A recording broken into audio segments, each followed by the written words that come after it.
What is going on, guys? Tech1G here, back with another episode. Today we're going to be reviewing this beauty. This is the 2019 13-inch MacBook Pro with touch bar.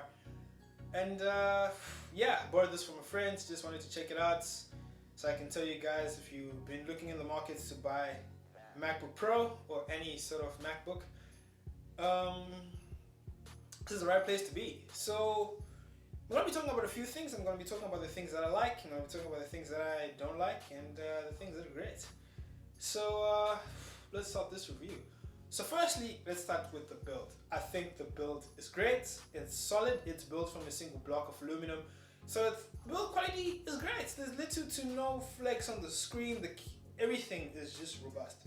Right, which brings me to the next point. Right, so we're going to be starting with hardware, which brings me to the next point. I did not like the keyboard. Right. Of course, people who know me already think I'm a Mac hater, but I'm not.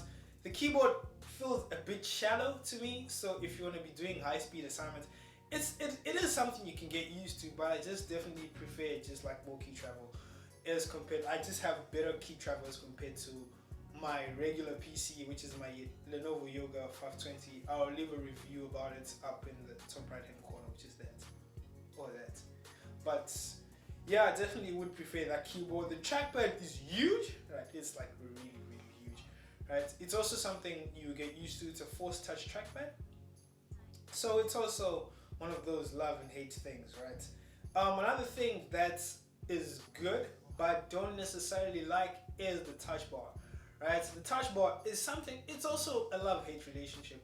Apple was innovative about it, right? But it's gimmicky. It's not something that you can use on a regular basis. I think I would still prefer the physical buttons over the touch bar. Just say, right? The spec sheet of the PC, my current model, the one that I'm reviewing right now, comes with a 2.4 GHz Core i5 quad-core processor. It comes with 8 GB of RAM and 512 GB of storage, right? It's alright. Like performance-wise, you will get through it. It's fine, right? It's alright. Like you can get through a day's worth of browsing. Video editing is good, which brings me to the battery life. I think you get about 8 to 9 hours, right? That's for my use, right? Basically browsing, I'm watching videos, playing some music. That gets me about 8 to 9 hours of battery time a day, which is alright. It's pretty great. So it means if you're a student, you might not need to bring the AC adapter to school. Talking about ports, this has a very limited port selection. It does come with 2 USB Thunderbolt. All USB-Cs are Thunderbolt 3s, so it does come with 4 USB-Cs, 2 on this side, 2 on the other side, with a headphone jack, which is okay. Like at least you can connect this to an external GPU. So, but that's if you're into like gaming, and of which MacBooks not known for gaming, but I mean, who am I to speak? Other than that, the things that I do like about this MacBook, right? The screen is amazing. It's great. It's basically one of the brightest screens you find, one of the most color accurate. Just to show you, I think I'll compare with my screen, right?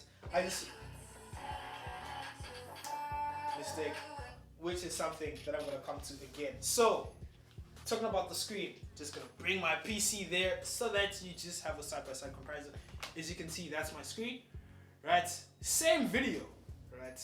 And Mac screen, right? I'm sure you can tell which is brighter and which is more gorgeous. Maybe on camera it might not be that visible, but definitely I can assure you the MacBook screen is greater. Speakers are the next thing that I like about the MacBook Pro.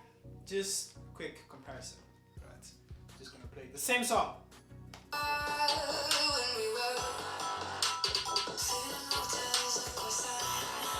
hope this can be captured on the mic. And my PC.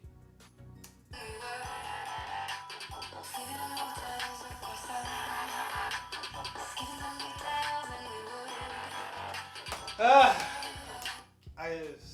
you can tell, definitely. Speakers, a world apart, world, literally. This has some really great speakers. Also because maybe they're top firing and these ones are more bottom firing, but maybe that's literally a small things. MacBook speakers have just been the best in the game. They are, they always are, they probably always will be, unless some brand, I don't know, steals their technology or something, but this has the best speakers in the game so far, right? It does still have, it hasn't moved, the webcam is still up top. Everything about it is still quite regular for maybe last year's MacBook Pro. Everything is still regular. It still does have, so the screen is a retina display. It has True Tone. That's why maybe colors are a bit more accurate. It is a more color accurate screen. Definitely has more pixels than my PC. I think this is 2560 by 1600. This is 1080p screen. So definitely this will give you much clearer images. You enjoy consuming content on this, which is something I've been doing lately, right? And it's not healthy, trust me. But other than that, it does come with Touch ID, which is good for security, right? You're not gonna have someone just come into your computer and just hack it and look at all your assignments or anything like that if you're keeping such sensitive stuff. I know it can be quite a struggle here in university.